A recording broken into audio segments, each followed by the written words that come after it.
kur është bojë Ibrahim Rugova fytyrë publike, kur e kanë mbase rrethi shkrimtarëve është njoft, po kur është bojë i njohur për shqiptar gjërësisht Ibrahim Rugova edhe cili ka qenë konteksti që pikërisht ai u bë kryetar që më pas ishte partia më e madhe ndonjëherë e themeluar nga shqiptarët. Po prej vitit 81 deri 88 kur Ibrahim Rugova vjen si kryetar i shoqatë të shkrimtarëve.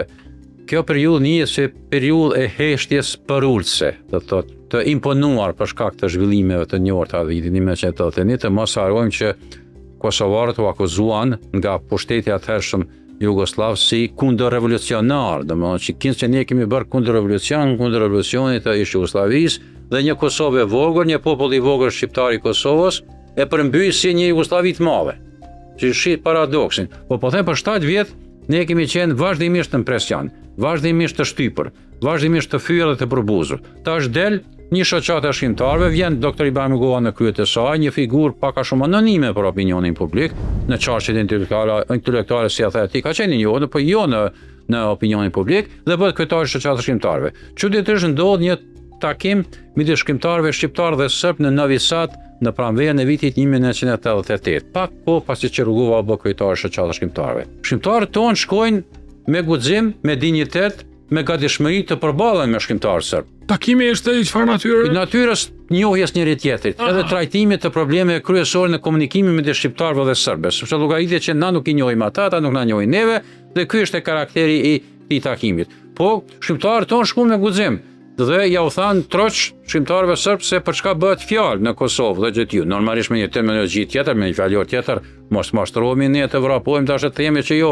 ata kanë qenë guximtarë, kanë kërkuar Republikën midis Novi Sadit. Nuk ka qenë kështu. Por mënyra se si kanë komunikuar me shkrimtarët serb, se përndryshe ishin jashtëzakonisht agresiv ndaj këtyre tonëve, i bëri që ata të marrin një famë të madhe tek opinioni jonë. Për shembull, një detaj po ta tregoj, shkrimtari serb Milan Komnenić, një shkrimtar goxha i njohur i kohës, ju pa thënë shkrimtarëve tonë gospodo mi smo u ratu, zotrin ne jemi në luftë. Takim shkrimtarëve, ai flet për luftë në pranverën e 88-s. Po kolegët tonë, si shkrimtarët e Kosovës, janë përgjigjur në mënyrë më racionale të mundshme, por duke mos lëshuar pe. Dhe kjo e bëri jehona në Kosovë, sepse për herë të parë, për 81-shit, u quan shkrimtarët e Kosovës dhe midis Novi Sadit, një hapësirë që normalisht të banuar me shumicën serbe, folën në mënyrë shumë të sinqertë që ne jemi të pakënaqur, ne jemi ata që po fyhemi, ne jemi ata që po shtypemi. Për njerëz sot, pra nuk ka qenë zakonshme atëherë dalë me fol për problemet që Serbia shkakton Kosovës. Jo, se sipas shkrimtarëve serb ne është dashur atë shkrimtarët tonë është dashur të shkojnë atje të përulen e të thonë kërkojnë falje për 81-shin, kërkojnë falje për 68-shin, kërkojnë falje që jemi njësi federale, kërkojnë falje madje që jemi shqiptar. Ky ka qenë bot kuptimi mbizotrues në Beograd në Serbi. Po atëherë veç deklarimi pakënaqësive nga një shqiptar në Serbi ka qenë senzacionale. Dhe për një herë u bë popularizimi i Ibrahim Rugovës shoqës shqiptarëve. U pa që te ne akoma ka guxim, akoma ka dije, akoma ka gatishmëri dhe vullnet për të konfrontuar me të pavërtetat e mëdha që na bombardonin për çdo ditë lume. Pra Rugova ka hin, si më thonë, në skenë si dikush i guximshëm. Si dikush i guximshëm, që flet të lirshëm. Në atë kornizën e lirisë të vitit 1988, po them edhe një herë të përsërisim. Po ai ka qenë çashtu dhe ka mbetë i tillë. Domethënë fjala e ri për të ka qenë gjithçka. Edhe ai investoi gjithçka çka pat bashkë me kolegët e tij, që t'ju thot kolegëve serb, shiko, ne jemi Kosovë. Ne jemi shqiptar, ne jemi shkrimtar, edhe ne e duam të vërtetën, më shumë se ju. Dhe kjo është e vërteta për Kosovën. Dhe kjo është e fenomen për Kosovën në vitit 88. Kishim filluar të ndryshonin nga pak gjërat, por jo në përmasat e duhura. Prandaj Rugova në 88-ën e bëri këtë revolucion, nëse mund të them, në spakun e dimenzionin e terminologjisë të fjalorit të folmës, që ta ndryshoj gjendjen, të fillojë ndryshimi i madh i gjendjes në Kosovë. Unë tash jam pa me Rugovën për herë të parë, nëse është interesant për të përsëri, në tetor të vitit 88, pa ta shkuar me një koleg, pak disa muaj më pas, me kolegun tim Shaj Beshin që ka qenë redaktor i kulturës. Ideja ishte të bëjmë intervistë për kulturë, po si gazetar në Zërin e Rinisë, ja vonë Zërin e Rinisë. Por me njëherë kaluam te temat politike të nxehta, sepse derisa ne bisedonim me Rugovën, në televizor u përcillte protesta në Titograd, në Podgoricën e tashme, kundër pushtetit të atëhershëm komunist. Pra filloi ai ashtu quajtur revolucioni antibirokratik dhe pritej ajo mësymja e nacionalizmit serb. Rugova e shikonte me pjekuri normalisht, po dhe me një farë guximi që në mirë, korat shtira po vinë, na konstatoj edhe në intervistë, por ne duhet të dim të gjindemi në këto rrethana të turbullta. Dhe çka më imponoi pastaj kur e fikëm Kastofonin, ishte botkuptimi i tij për komunizmin, dhe botkuptimi i tij për perëndimin që po ashtu është ndërsi për Kosovë, tash duhet të themi hapur, se ne jetonim në një ambient komunist në atë kohë. Patjetër, po. Dhe Rugova ishte absolutisht antikomunist dhe anti-Shqipërisë komuniste. Dhe kishte një detaj të vetin personal. Ta kur kam zbrit në Rinas, mi kanë shkurtuar flokët, se ky gjithmonë i ka pas flokët pak më të gjata, ma ka marrë linjën, mi ka marrë librat. Kjo ka qenë fyrje për mua, sepse unë kam shkuar në shtetin shqiptar, ata janë sjellë me mua. Është dok shumë perëndimor. Perëndimor, kjo është dok, edhe ka qenë gjithmonë si perëndimor. Do të thotë para antikomunist, e dyta tha nuk mund të presim për Shqipërisë komuniste asgjë. Të thuhet diçka e tillë të 88, edhe pse jashtë Kastofonit prapë ishte një sakriles. Kur ka ekzistuar imagjinata në Shqipëri, imagjinata që Shqipëria mund të na shpëtojë ose të na shtriroj. E dyta ishte çështja e tij pro-perëndimore. Ai kishte qenë në Francë, kishte qenë student i Roland Barthit dhe kishte përbrendsuar të vlerat perëndimore, politike, demokratike mbi të gjitha tolerancën. Ai ka qenë fund e ky njeri tolerant, që po ashtu është fenomen kogja i rrallë në Kosovë. Edhe tash, lirim pas këta interviste, pas shoqatës shqiptarëve dhe ngjarjes në Novi Sad, vinë ngjarjet e nëntorit të vitit 88 Kosovë, kur qindra mijëra shqiptarë të Kosovës, në krye minator të Stan Tërgut, vinë në Kosovë për të protestuar, për të shpëtuar statusin e autonomisë politike të Kosovës. Shiko 500.000 vetë janë në pyetje për 5 ditë. Fenomen as në ish Jugosllavi, në Jugosllavinë atëshme të vërtet nuk ka qenë aq i madh.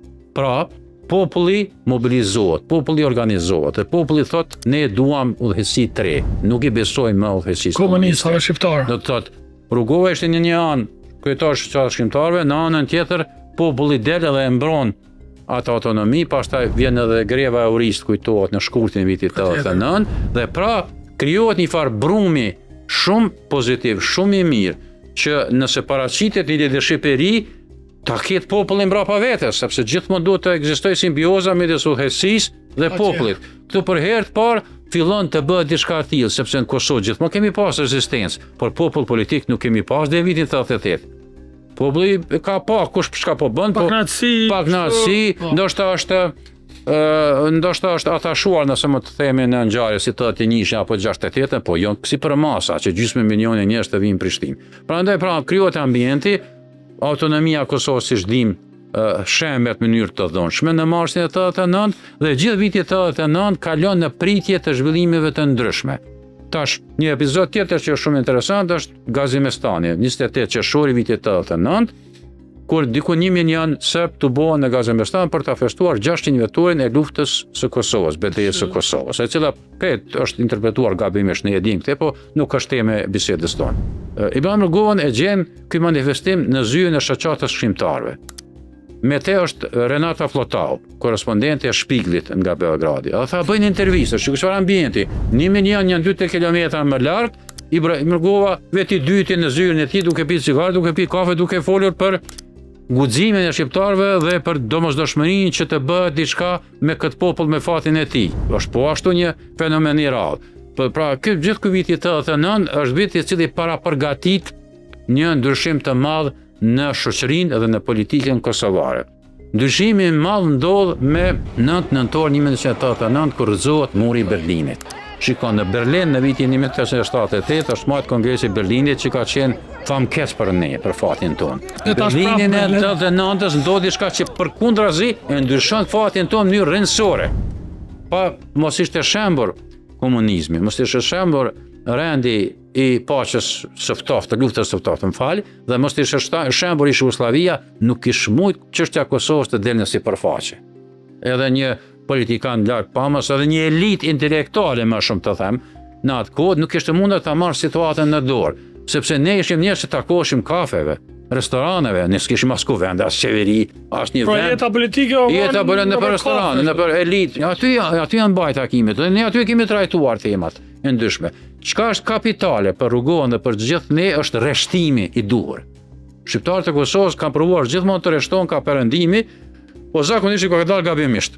Dhe në luftën e dytë botërore, dhe në luftën e parë botërore, ka dalë gabimisht. Për herë të parë na del marrë mirë, sepse e shohim që Amerika është fituese e luftës së ftohtë, që ne duhet jemi pro-perëndimor, të jemi pro-demokratik, të jemi pro-amerikan dhe të besojmë në vlerat që na i sjell perëndimi.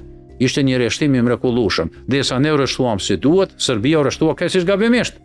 Kundër Amerikës, kundër perëndimit, kundër Evropës, duke shpresuar që Serbia si faktor dominant në thojza në rajon, do ta përcaktoj fatin e gjithëve duke përfshirë fatin e shqiptarëve.